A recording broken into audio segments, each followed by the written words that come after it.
అందరికీ నమస్తే అండి. Welcome to my channel.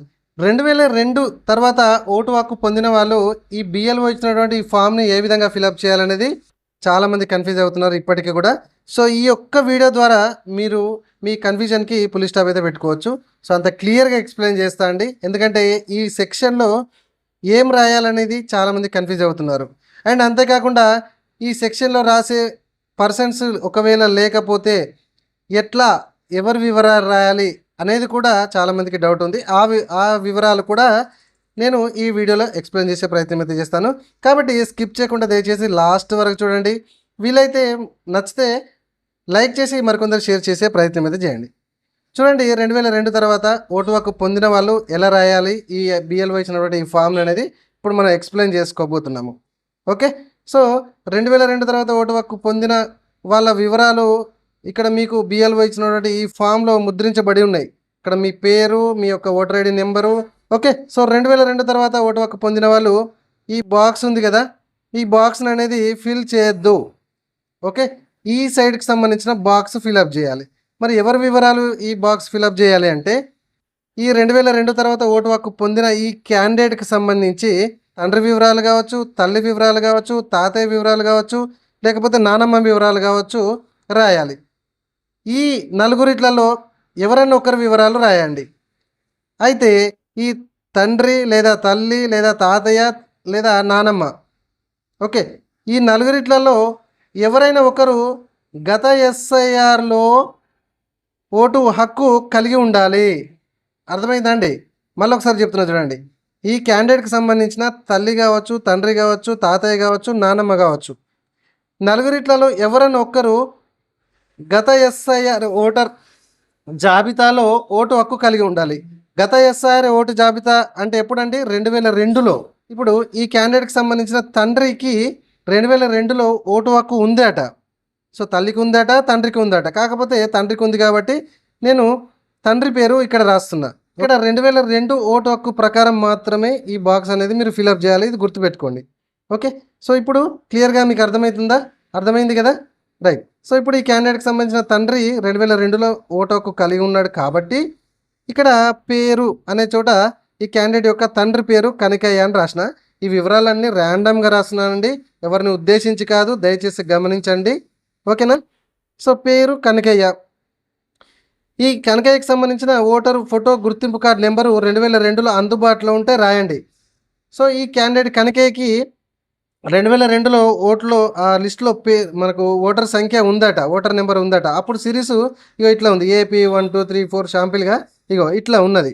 So, ఉంటే రాయండి, లేకపోతే లేదు. ఎందుకంటే ఇక్కడ అందుబాటులో ఉంటేనే రాయండి అని క్లియర్గా మనకు చెప్తున్నాడు కాబట్టి. తర్వాత ఇక్కడ బంధువు పేరు. ఇక్కడ బంధువు పేరు ఎవరండి? ఈ కనకయ్యకి సంబంధించిన తండ్రి పేరు వెంకటయ్య అన్నట. కాబట్టి ఇక్కడ నేను వెంకటయ్య అని రాయడం అయితే జరిగింది. తర్వాత ఇక్కడ బంధుత్వం అని ఉంది, తండ్రి అని రాసిన. ఈ కనకయ్యకు వెంకటయ్య తండ్రి కాబట్టి తండ్రి అని రాసిన. అర్థమవుతుందా? రైట్. తర్వాత 2002లో ఈ కనకయ్య యొక్క జిల్లా కరీంనగర్ అట. తర్వాత ఈ కనకయ్యకి సంబంధించిన రాష్ట్రం అప్పుడు ఆంధ్రప్రదేశ్. సో, బ్రాకెట్లో తెలంగాణ అని రాయండి. ఈ రాష్ట్రంలో మీరు తెలంగాణ అని రాసినా పెద్ద నష్టం ఏం లేదు. ఆంధ్రప్రదేశ్ అని రాసి బ్రాకెట్లో తెలంగాణ అని రాసినా పెద్ద ఏం ప్రాబ్లం లేదు. ఓకే. తర్వాత ఈ కనకయ్యకి సంబంధించిన 2002లో శాసనసభ నియోజకవర్గం పేరు ఇప్పుడు ఒకటి ఉంది, అప్పుడు ఒకటి ఉందట. సో, 2002లో ఉన్నటువంటి శాసనసభ నియోజకవర్గం పేరు ఇందుర్తి అట అప్పుడు. సో, అప్పటి లెక్క ప్రకారం మాత్రమే రాసిన. ఎందుకంటే అప్పటి లెక్క ప్రకారం వివరాలు మాత్రమే మనం రాస్తేనే ఈ యొక్క ఓటరు సంబంధించిన వాళ్ళకు, ఎన్నికల సంఘం వాళ్ళకి మన వివరాలు అనేది పోతాయట. ఓకే. కాబట్టి అప్పటి వివరాలే మనం రాయాలి.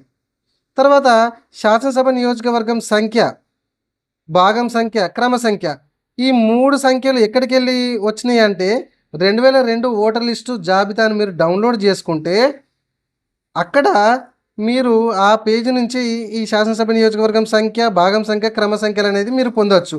ఇక్కడ నేను ర్యాండమ్గా మనకు అర్థం కావడానికి కోసం ఈ సంఖ్యలు అయితే నేను మీకైతే రాసి చూపించడం అయితే జరుగుతుంది. సరే, ఇదంతా బాగానే ఉంది, కరెక్ట్గానే నింపినాం.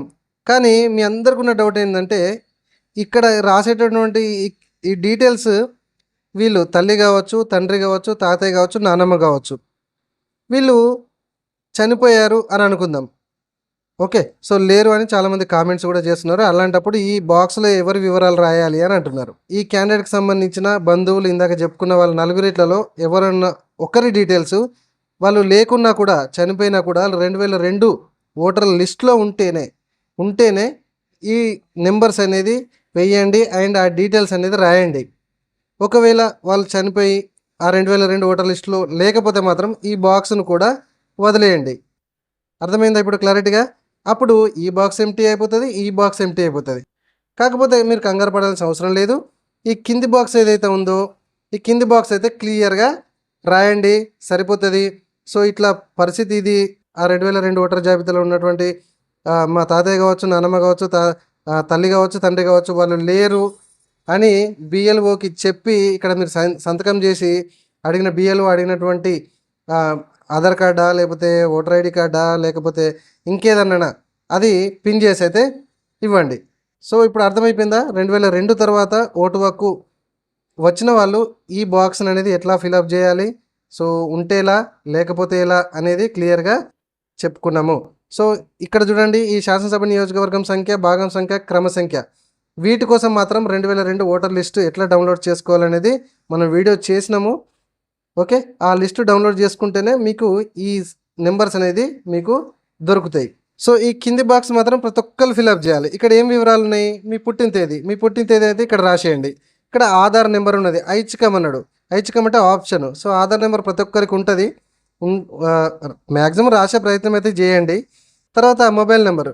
సో, మీ యొక్క పర్మనెంట్ మొబైల్ నెంబర్ అయితే ఇవ్వండి. తర్వాత ఈ క్యాండిడేట్‌కి సంబంధించిన తండ్రి పేరు, ఓటరు, ఫోటో గుర్తింపు కార్డు సంఖ్య, నెంబరు. సో, ఉంటే రాయండి లేకపోతే లేదు. ఎందుకంటే ఇక్కడ అందుబాటులో ఉంటేనే అని క్లియర్‌గా మనకి మెన్షన్ చేశారు. ఇది లేటెస్ట్. సో, ఈ క్యాండిడేట్ బతికి ఉంటే లేటెస్ట్ ఈ ఓటర్ ఐడి నెంబర్ ఉంటేనే అది కూడా రాయండి. లేకపోతే వదిలేసేయండి. తల్లి పేరు.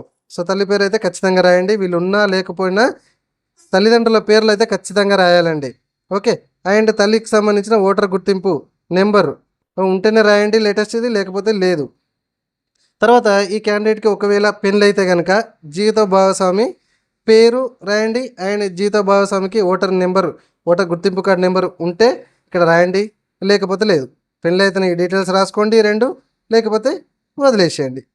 అర్థమైందా? ఇది మొత్తం మీరు తెలుగులో నింపొచ్చు లేదా ఇంగ్లీష్‌లో కూడా మీరు నింపొచ్చు. ఒకవేళ ఎక్కడన్నా తప్పు పోయిందనుకోండి ఇట్లా చిన్నగా దాని మీద వైట్నర్ అన్నా పెట్టండి. ఏం నష్టం లేదు. సో, నా సజెషన్ ఏంటంటే ఇది నింపే కంటే ముందు ఒక్కసారి మీరు జిరాక్స్ తీసుకోండి. దానిలో రఫ్‌గా రాయండి అండ్ ఫెయిర్‌గా వాళ్ళ బిఎల్ఓ ఇచ్చినటువంటి ఫామ్‌లో ఈ ఫామ్‌లో క్లియర్‌గా రాసి ఇక్కడ సైన్ చేసేసి బిఎల్ఓకి రిటర్న్‌గా ఇవ్వండి. ఓకేనా? ఇంకేమైనా డౌట్ ఉంటే కామెంట్‌లో అడగండి. Thank you very much.